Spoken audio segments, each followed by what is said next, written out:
Chapter 1। दुनिया आज शायद एक सुनहरी मुस्कान सी हो सकती है।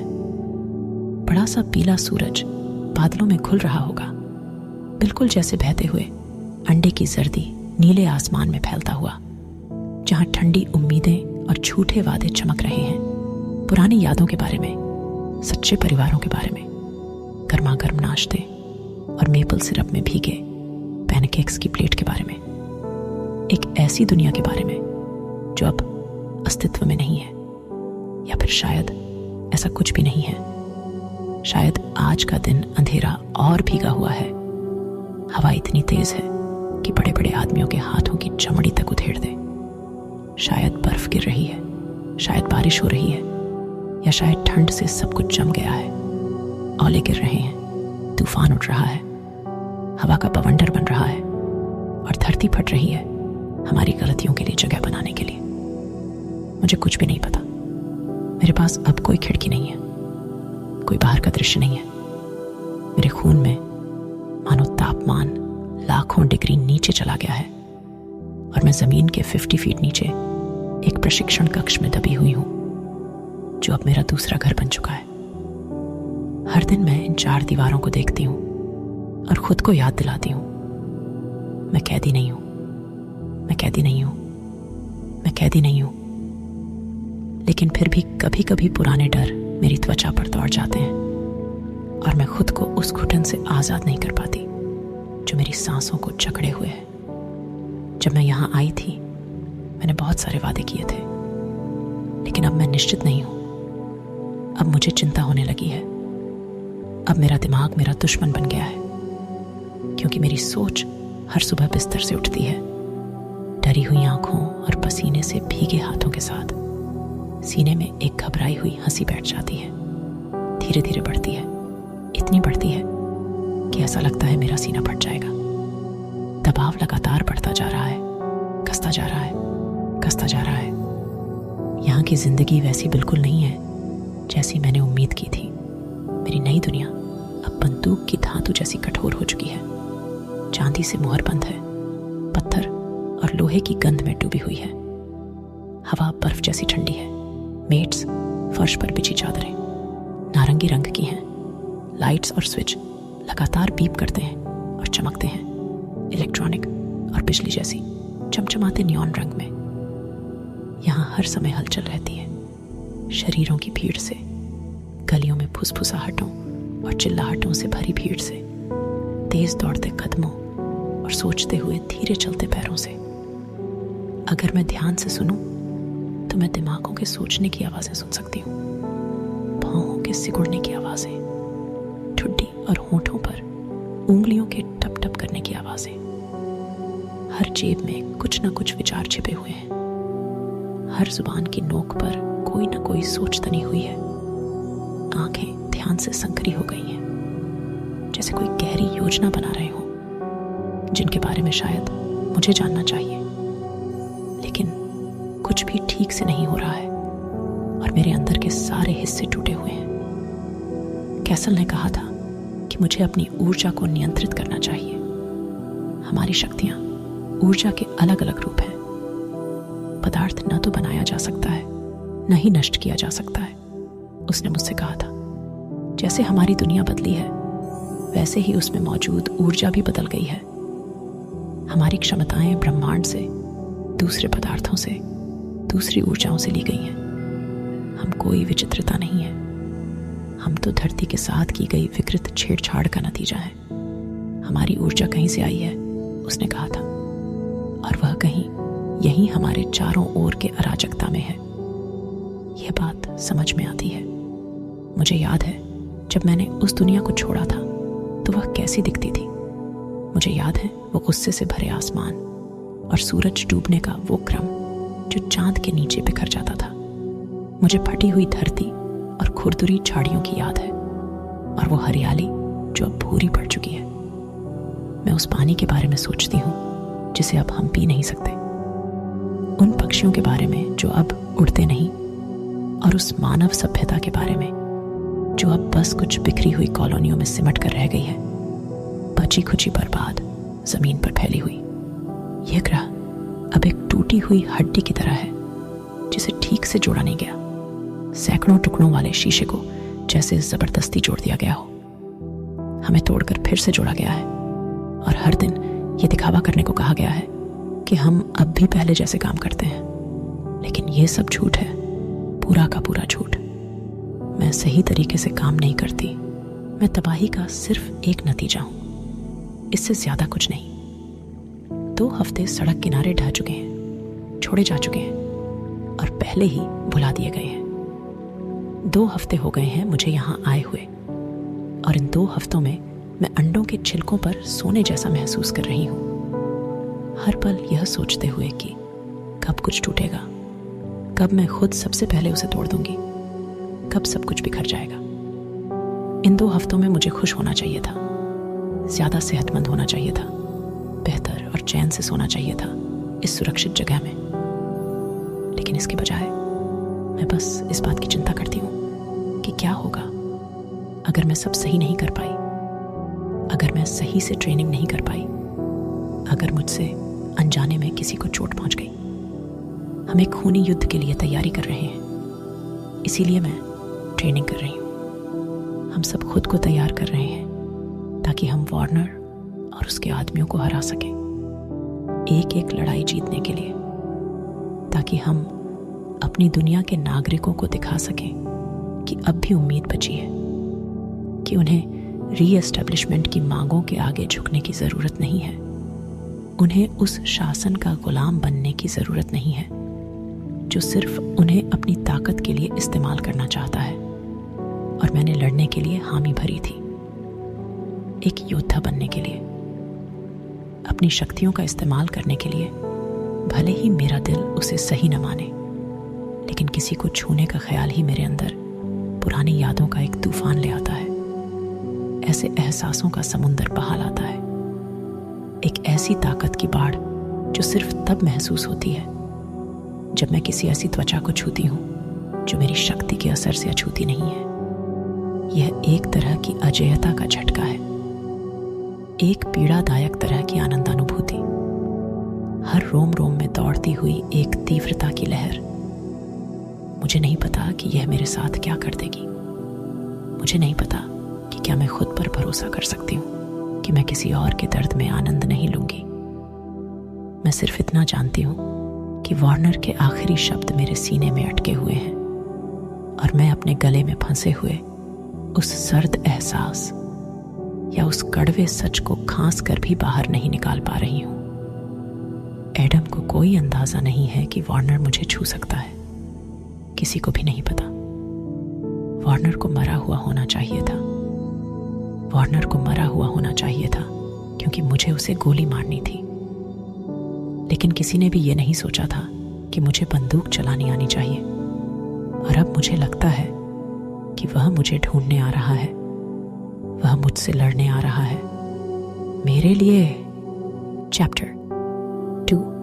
एक तेज दस्तक होती है और दरवाजा धड़ाम से खुल जाता है। मिस फेरर्स, मुझे समझ नहीं आता कि तुम कोने में बैठकर क्या हासिल करना चाहती हो। कैसल की हल्की मुस्कान कमरे में पहले घुसती है, फिर वो खुद। मैं गहरी सांस लेती हूँ और खुद को मजबूर करती हूँ कि कैसल की तरफ देखूं, लेकिन मैं नहीं देख पाती। इसके बजाय मैं एक धीमी आवाज में माफी मांगती हूँ और सुनती हूँ कि इस बड़े से कमरे में मेरे शब्द कितने बेबस लगते हैं। मेरी कांपती उंगलियां जमीन पर बिछे मोटे गद्देदार मैट्स को कसकर पकड़ लेती हैं और मैं सोचती हूँ कि मैं यहाँ आने के बाद से कुछ भी हासिल नहीं कर पाई हूँ। ये बहुत अपमानजनक है, इतना अपमानजनक कि मैं उन चंद लोगों में से एक को निराश कर रही हूँ जिसने मेरे साथ कभी अच्छा व्यवहार किया है। कैसल ठीक मेरे सामने खड़े हो जाते हैं, तब तक इंतजार करते हैं जब तक मैं आखिरकार ऊपर नहीं देखती। माफी मांगने की कोई जरूरत नहीं, वो कहते हैं।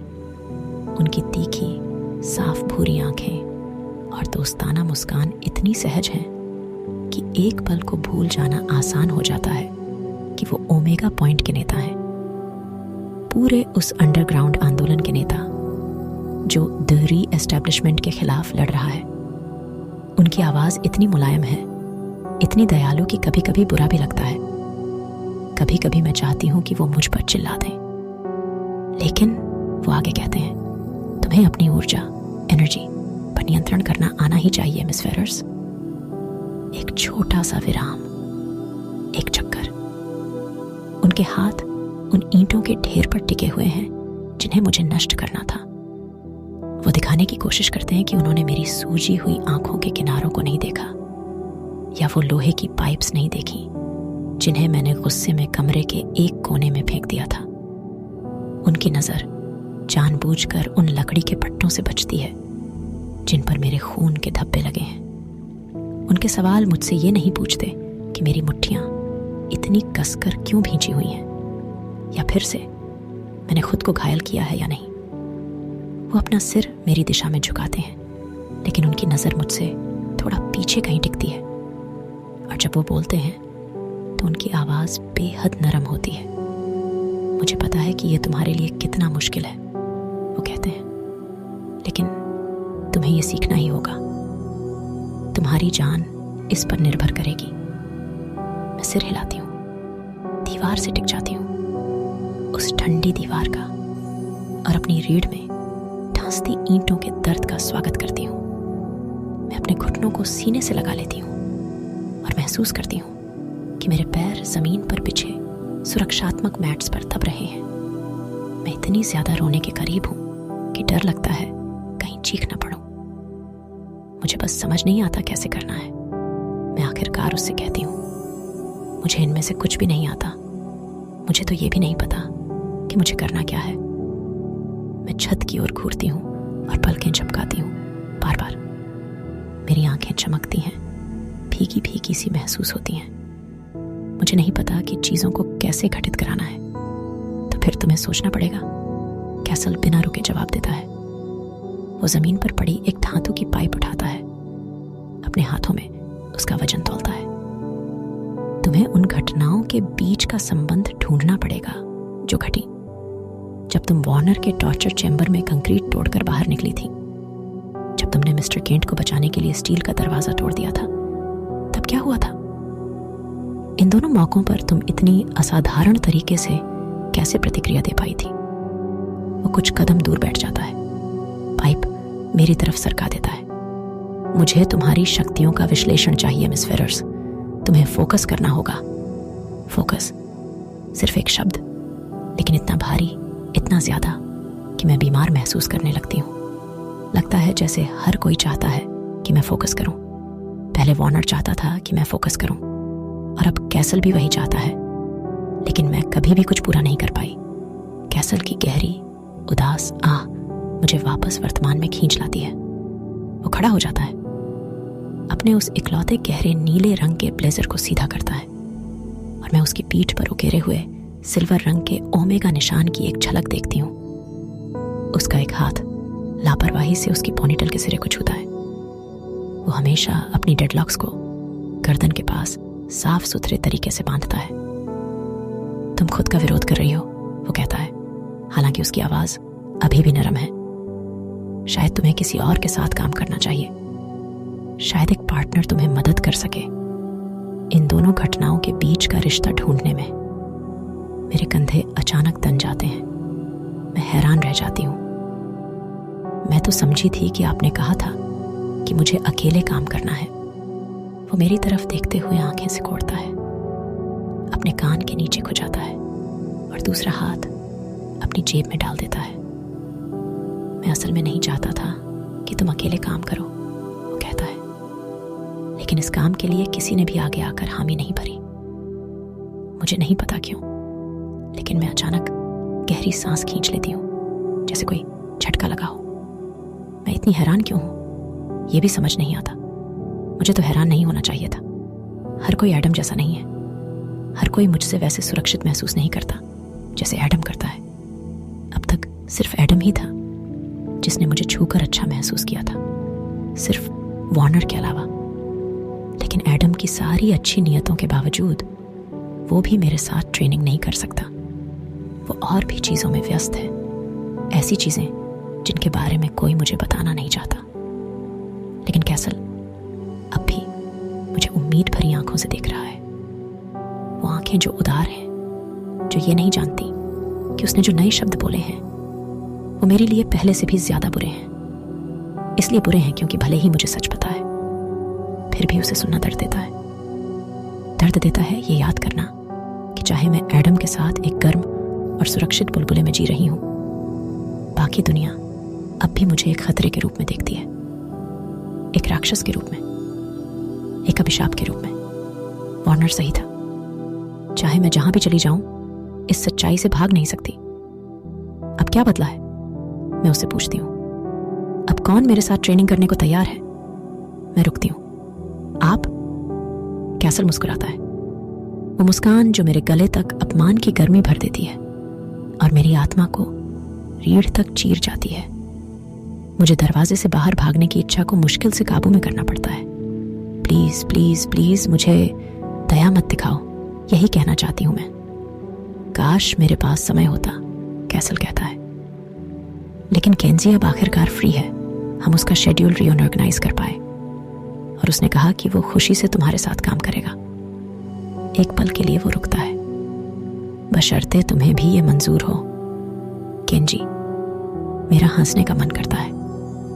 केंजी ही अकेला होगा जो मुझ पर काम करने का जोखिम उठाने को तैयार होगा। मैंने उसे एक बार चोट पहुंचा दी थी, गलती से, लेकिन तब से हम दोनों ने ज्यादा वक्त साथ नहीं बिताया है जब से उसने हमें ओमेगा पॉइंट तक पहुंचाया था। वो बस एक मिशन पूरा कर रहा था, एक जिम्मेदारी निभा रहा था। जैसे ही मिशन खत्म हुआ, वो अपनी जिंदगी में लौट गया और अब पता चलता है कि केंजी यहां बहुत महत्वपूर्ण है। उसके पास करने के लिए लाखों काम है। उसे चीजों को मैनेज करना होता है। लोग उसे पसंद करते हैं, उसका सम्मान करते हैं। मुझे सोचकर हंसी आती है, क्या इन लोगों ने कभी उसे उस बदतमीज गाली गलौज करने वाले केंजी के तौर पर भी जाना है जैसा मैंने पहली बार उसे देखा था? हाँ बिल्कुल, मैं कैसल से कहती हूँ और उसके आने के बाद पहली बार कोशिश करती हूँ कि चेहरे पर एक खुशनुमा एक्सप्रेशन लाऊं। ये तो बहुत अच्छा लगेगा। कैसल उठ खड़ा होता है, उसकी आंखें चमक रही हैं, उत्साहित, बहुत जल्दी खुश हो जाने वाली। परफेक्ट, मैं कह दूंगा उसे कि वो तुम्हें कल सुबह ब्रेकफास्ट पर मिले। तुम दोनों साथ खाना खा सकते हो और फिर वहीं से आगे का प्लान कर सकते हो। ओह, लेकिन मैं तो आमतौर पर, मुझे पता है। कैसल मेरी बात बीच में ही काट देता है। अब उसकी मुस्कान थोड़ी पतली हो गई है और उसके माथे पर चिंता की लकीरें उभर आई हैं। तुम आमतौर पर मिस्टर केंट के साथ खाना पसंद करती हो, मुझे ये मालूम है, लेकिन मिस फेरर्स, तुमने अब तक दूसरों के साथ बहुत कम वक्त बिताया है और अगर तुम्हें यहाँ रहना है तो तुम्हें हम पर भरोसा करना शुरू करना होगा। ओमेगा पॉइंट के लोग केंजी के बहुत करीब महसूस करते हैं। वो तुम्हारे लिए गारंटी बन सकता है। अगर बाकी लोग तुम्हें केंजी के साथ समय बिताते हुए देखेंगे तो उन्हें तुम्हारी मौजूदगी से डर कम लगेगा और इससे तुम्हें भी यहाँ एडजस्ट करने में मदद मिलेगी। गर्म तेल की छींटों जैसा कुछ मेरे चेहरे पर महसूस होता है। मैं चौंक जाती हूँ, अपनी उंगलियों को हल्का कांपते हुए महसूस करती हूँ। कहीं देखने की कोशिश करती हूँ, ऐसा दिखाने की कोशिश करती हूँ कि मुझे सीने में उठता ये दर्द महसूस नहीं हो रहा। वो मुझसे डरते हैं, मैं उससे कहती हूँ, धीरे से फुसफुसाती हूँ, आवाज कहीं खो सी जाती है। I didn't want to bother anyone। मैं किसी को परेशान नहीं करना चाहती थी, किसी के रास्ते में नहीं आना चाहती थी।